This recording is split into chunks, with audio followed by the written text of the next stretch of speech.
What's good, y'all? It's me, Chris. Welcome back to another video. And in today's video, we're going to be discussing it all. So in this video, I'm going to be discussing numerous topics that I observed throughout the week on social media.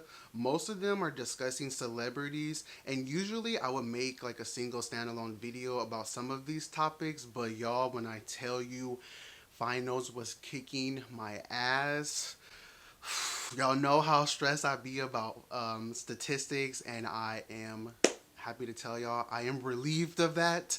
Submitted my final yesterday. Statistics is over. You don't even know. And that was the only class that I took this semester, and it was just so overwhelming. And I'm fine with math. I did really well with math in high school. I took algebra in high school. Was able to get like in honor classes from doing so well in algebra my freshman year. But damn, when I tell you statistics is a whole nother game, we didn't have that math in high school. My high school only went up to calculus, and y'all, it's been so stressful. I don't know if anybody's ever had this criticism of statistics. Like, I know it deals with numbers, but it almost feels like a science to me. Like, it really feels like there's just so much of it, and I guess there's equations in there's math in science. So I don't know, statistics just feels more like a science to me than actual math, because I could do all the things that a calculator could do, but statistics, no. And I'm so relieved that this is the only math that I have to take for any type of major. I probably am going to be doing some type of arts major, but I'm not going to be a math or science major. I have no plans of being any type of engineer. I ain't got no business doing that. So statistics is the only math that I have to take for this for my major, and that is done. I am relieved. You wouldn't believe how much like having statistics and having school in your mind also feels very distracting. I can't come to y'all with like the proper energy that it takes to film a video for YouTube. So that's another reason why I just decided to put all these topics into one video, and we are going to discuss. So this is a video that I tried. This is a style of video that I've tried doing once before. Like last year, I had discussed the Basketball Wives, For Real, and cover of GQ, and Emo Black Thought. Y'all, that video ended up being like 30 minutes. I only discussed three topics. Like, I was trying to be like, hot topics with Wendy, or like hot topics with The View, just discuss some of the trending things, shit that's been happening this week. And that video ended up being 30 minutes. So let's try not to do that today. The first thing that I want to discuss is something more light and more jovial. Has nothing to do with celebrity culture. Thank the Lord. So this video on Twitter, and I'm sure it went across all social media platforms, went viral, of this Louisiana car salesman trying to sell deals at his dealership. And so I want y'all to take a look at this clip, and I hope for y'all to enjoy it and get a good laugh as much as I did. Hey, we going. What a money reside. What a money reside. What a money reside. What a money reside. Okay, let me tell y'all something. I'm doing something real big this month. Any deal that y'all got and they beating us, I'm gonna be about $400. Just give me your VIN and the paper, cause I'm at what the what? What a money reside. What a money reside. What a money reside. What a money reside. Okay, I told y'all before. Y'all know what I do. I give all these good deals and everything else. Y'all better ask about me because I do all that all the time. And that's on who? Man had a little lamb. Okay. Okay. Okay. Okay. Okay.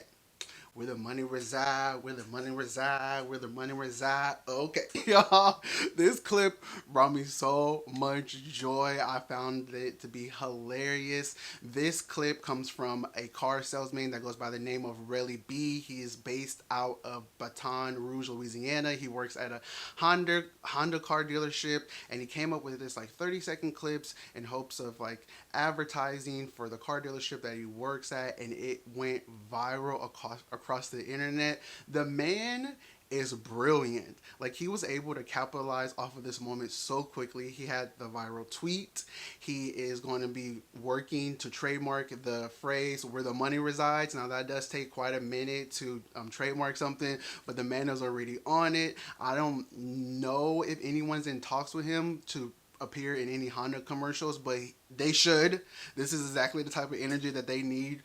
This man will sell cars, and I just found this video to be so creative. Like, I just found it to be such indicative of the creativity that it is that a lot of black queer people exude. Like, that is just what we do, just being ourselves. Like, the type of energy that was exuded in this video is the same type of energy that a bunch of non-black gays and queers trying to extract and emulate and post onto the internet all the time. Like, these are the people that non-black people are trying to appropriate. It's not your black celeb. Well, it is some black famous celebrities, but it's just your regular folks, regular, degular, everyday black folks that you have no idea even exist. Like, these are the type of people. These are the type of people that they're trying to be, trying to extract, trying to capitalize off. Just black people, black queer people, just being like themselves, being hella creative, just coming up with some fun shit, wanting to enjoy the times, and I loved it so much. I wish this man the best. I hope he gets so much recognition.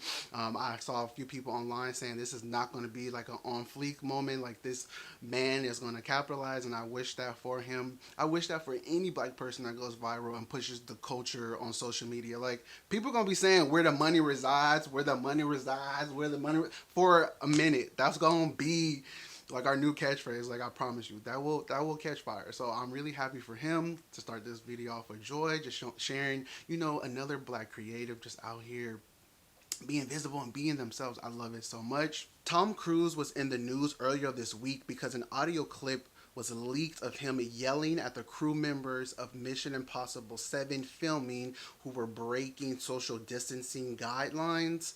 And in this rant, Tom Cruise had went off. He was saying how there's a lot of pressure on this set right now and how they're setting the standard in which Hollywood was going to be continuing to film and navigate during these pandemic times. He was also stating that there's a lot of pressure on us because a lot of people could lose their jobs. He was just going off. I'll let y'all hear just a small clip of it. You're back there in Hollywood making movies right now because of us. Because they believe in us and what we're doing. I'm on the phone with every studio at night. Insurance companies, producers, and they're looking at us and using us to make their movies. We are creating thousands of jobs, you I don't ever want to see it again. And the clip goes on for even longer. It's a full 2.5 minute clip that we got to hear. Who knows what else was said to these crew members. And a lot of people are justifying like Tom Cruise's actions. A lot of people are suggesting that he could have used better tone in which approaching this man. And what I'm going to say, nobody has even said, there just should not be filming during a fucking pandemic. Like, you're talking about filming a large scale blockbuster movie during a pandemic where millions of people have died. Please tell me how that is safe. I'm yelling at Tom Cruise. These people are worth so much money. They could literally pay. If he was so concerned about the well-being of so many people who works for him and works around him, he could literally pay it off himself. The man is worth hundreds of millions of dollars. I don't understand in which production just needs to continue during these times. Like, Hollywood is worth so much money. They could pay everybody to stay home. There is not a need for all this content. Do you know how many shows and movies that you have not watched that you've heard of? Like, I'm thinking of just so many. I'm currently not rewatching right now. I'm currently watching True Blood from season 1. I never have watched that show. That's a whole ass 6 seasons of a television show to keep me company during this pandemic while I'm at home. Everybody's like, oh, we're begging for content. We're begging for content. There's so much content already out there on the internet, on television, that you have never seen. Mainstream and also underground, also just not familiar. There's so much things that you could be consuming where Hollywood does not need to film a movie right now. So regardless of these men or these crew members breaking the social distancing guidelines on set, they shouldn't be filming a movie, period. Like, I don't know how you film something on such of a large scale and consider it to be safe. We're talking about like action sequences. Even in the most like intimate scenes, there's usually like 20 people on set. Like, I could understand in situation, like, I think Zendaya earlier this year had pushed her creator of Euphoria, Sam Levin, I believe is his name, and they did a movie with John David Washington, and the whole movie is just them two set in their apartment. I could see that. I'm sure the time, like, filming a blockbuster movie is like 3 to 6 months. So I'm sure filming like a more intimate movie that has to just to do with like a couple in an apartment probably takes about a month. Probably way less crew members. I still feel like even that is questionable as far as like how safe that is with people leaving and coming set, leaving and going throughout the set. But regardless, nobody should be filming a movie right now. We just should not be filming a movies. We got people traveling from America to Europe to Australia to film these movies.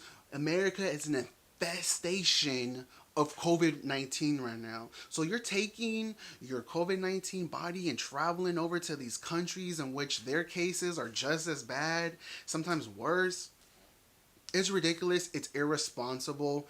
Shut the whole production down, quite frankly. Shut all of Hollywood. Shut all of Hollywood right now. There's so many ways in which they can create content and be much more creative than filming a whole ass blockbuster movie. So there's this rapper that goes by the name of Cupcakke.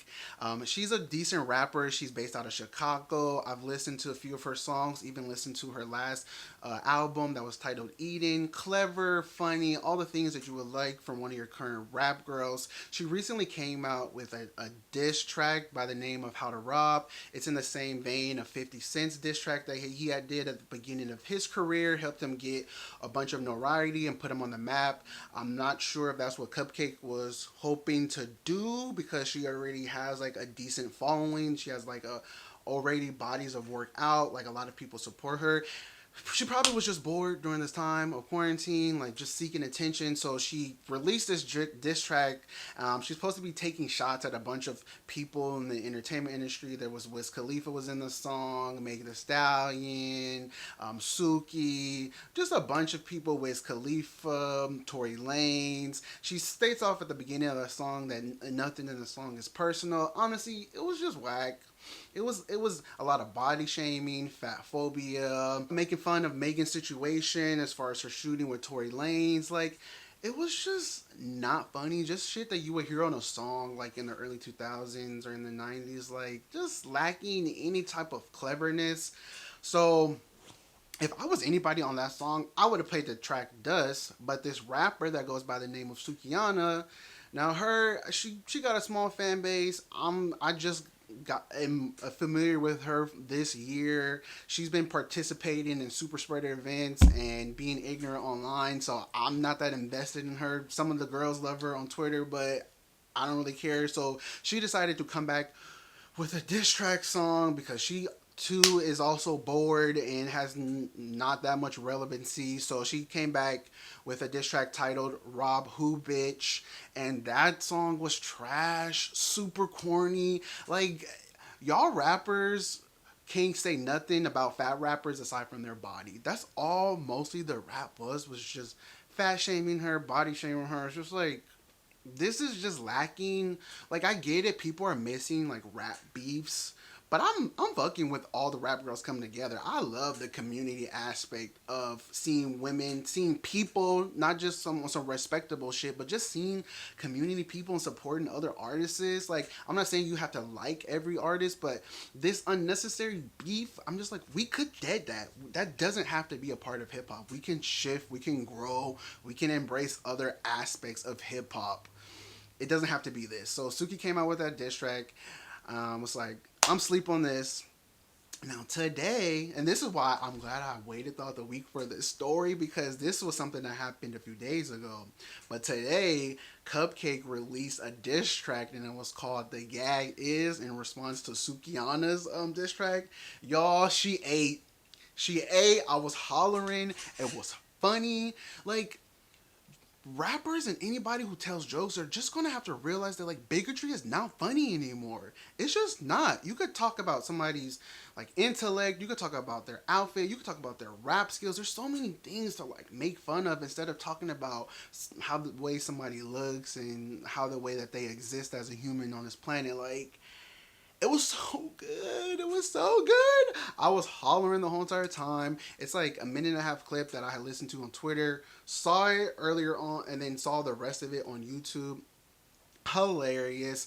Some people are saying that this is the most entertaining thing of the year. It really is not entertaining. If anything, it didn't get good until Cupcakke came back with this like rebuttal to Sukihana's diss track. But it's just something, to talk about to keep us occupied. We on a lockdown for even longer. So we gotta talk about something, y'all.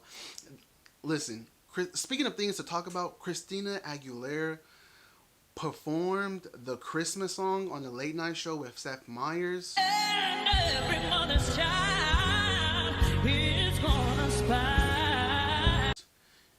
Y'all, when I tell you, when I was watching this clip, I didn't know what song she was performing for the first 49 seconds. What happened to my good sis Christina? She is really, I don't know if this is her trying to like prove her vocal ability, but it's like, you did it. We loved you, we stood you, we stand you in the early 2000s, we embraced you.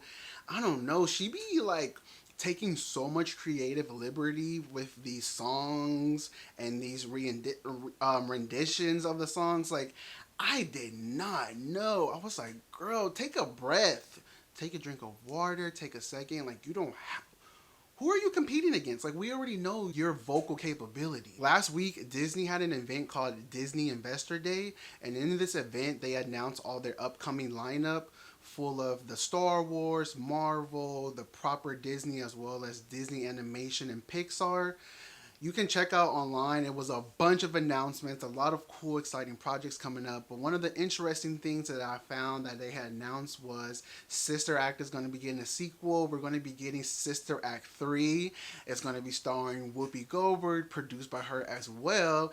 And Tyler Perry will also be joining in and producing. Now, this was announced a few months ago. There was rumors going around that Tyler Perry and Whoopi Goldberg was in talks. I've seen them in multiple interviews talk about this. I think Tyler Perry was the one that had brought the idea to Whoopi, and I guess they were able to partner back with Disney because, fun fact, Sister Act are Disney movies if you didn't know. So that's why this that's why this deal came to with at Disney. I'm really hoping that with Tyler Perry involved, that it's just him throwing some money, him throwing his name on it, maybe him just having some type of presence. But I really don't want this man to write. This man loves to put black women through trauma, and I'm not ready to see Sister Mary Clarence go through anything more tragic aside from having to teach the high school kids that she did 20 years ago. Please, please, please, please, please not have Tyler Perry write. I am dying. I am dying. Please do not let this man write. I love Sister Act properties. I cherish them so much. Sister Act 2, y'all. Like, I'm from San Francisco. Sister Act 2 was filmed in San Francisco. Like, it speaks to me in so many ways. Like, seeing this dark-skinned black woman lead this comedy. Like, y'all don't know. I'm going to be really upset if Tyler Perry fucks up Sister Act 3. If Disney gives all this money to this man just to fuck it up, I'm going to be upset. So I'm hoping he handles this series with care. Y'all let me know how y'all feel about that. Another thing that they had announced with the lines of Disney and Disney Plus, the Lizzie Mcguire revival is not moving forward anymore. Y'all, I'm hella sad about that. Turns out that the creator of the show, the showrunner, and Lizzie McGuire had creative differences with Disney. The creator and Hilary Duff wanted it to be more of the lines of an adult show. Wanted to progress the storylines, wanted to be a little more outside of it being just a kid-friendly show, and Disney originally obliged, but it turns out that they just wanted the character of Lizzie McGuire to be a little too salacious for the Disney Plus platform. I know Hilary Duff had even said put it on Hulu, but it's a Disney property. Yeah, I get that Disney bought Hulu now, but like, we want it on Disney, and like, damn, like, Hilary Duff really messed up her bag. She really shot herself in the foot. Like, how many of us was really looking forward to like seeing Lizzie McGuire like hook up and be a drunk? Like, I don't want to see that. Like, Lizzie McGuire was very much like a wholesome character. Like, we still could have found a way to have her be an adult in these settings and it still be like engaging to an adult demographic, but they were filming and everything. They even had 2 episodes filmed, was on set, had people like contracts signed, and just decided it's a no-go. So sorry for her, sis. On the topic of, we were just talking about Tyler Perry, so he's gonna be bringing up again. Can y'all stop thirst trapping this man? So Tyler Perry posted a photo of himself. I guess he had just finished his workout. I guess he's going through a midlife crisis, as he says, being 51 and single. But it's like, why can't you just put that without the photo? Or why can't you just put the photo, like, you want us to acknowledge that you look good. Just post a photo and go. It's the same thing when people post photos on Instagram of selfies with music captions or inspirational captions. Like, you just want me to tell you that you look cute, and there's nothing wrong with that. I will give you the validation you need. But stop fronting. You ain't got to be fraudulent. And also, I am really sick of y'all thirsting over this man. I told y'all the bar is so low for men. He literally gained a beard and muscles, and all of a sudden y'all are second guessing y'all attractions to this man. Y'all ain't never said nothing when he was in that Medea wig these past 15 years. It's so frustrating. It's just so frustrating how weak y'all are when it comes to attraction with men. Like, it's very sad, myself included sometimes. But I didn't fall for Tyler Perry. Not this time. But this beard is inspired by him from the last time, 2 months ago, when he threw up that thirst trap photo. I guess the man needs attention. Is that his midlife crisis? I don't know. Just keep working out. Do what you do with your body. Post what you post with your body. I need the vaccine to come though soon, because y'all are attraction to Tyler Perry. Nigga. And the last thing that I want to discuss, and this is going to seem so minuscule and so small, but if you're active on Twitter, you'd appreciate it. So they finally decided to return the retweet button. A few months ago, they were testing out a different function and placing of the retweet button. I feel like it was encouraging for people to actually like quote tweet and engage more with the tweets, but in actuality, it just added more motion towards the action that most people want to do, which is retweet and not quote tweet. If not, you'll just comment. Now listen, the majority of us, we're very vocal about this. That's why this shit is back, thankfully. So I'm appreciative of Twitter. Twitter is infamous for not listening to people's concerns. We still don't have an edit button. We still don't have a bookmark, folders for our bookmarks. There's still a lot of things on Twitter that people would like to fix, and Twitter don't listen. So shout out to Twitter for actually listening to us for once. We're being seen. It feels very validating. I appreciate that. Well, that's all I have to say for this week's video. I hope y'all enjoyed it. Let me know if you like this style of video. This was kind of fun to film. I had a good time. Leave your thoughts about any of the topics down below. Give this video a thumbs up if you enjoyed it. Subscribe to the Crispy Noah family. And I will see y'all in my next video. Bye.